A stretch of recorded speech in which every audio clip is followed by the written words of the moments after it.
जी अस्सलाम वालेकुम and welcome back friends. आज मुझे मिला है एक पीआर पैकेज। चलिए इसको ओपन करते हैं और देखते हैं कि इसके अंदर क्या है। तो जी open box with a smile.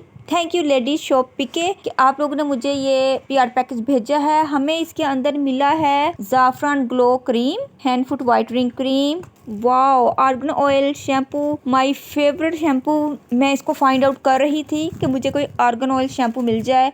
और नेक्स्ट है हमें हेयर सीरम इसके अंदर दे रहे हैं। इसकी मैं कर रही हूँ अनबॉक्सिंग।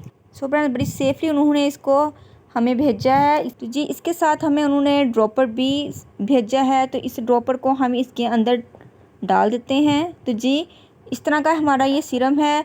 तो फ्रेंड्स आफ्टर यूज़ मैं आप लोगों से इसका रिव्यू शेयर करूँगी कि मुझे इसके क्या रिज़ल्ट्स मिले हैं। इन दोनों क्रीम्स का आपको अलहदा से रिव्यू मिलेगा और शैम्पू और सीरम का आपको सेपरेट से रिव्यू मिलेगा।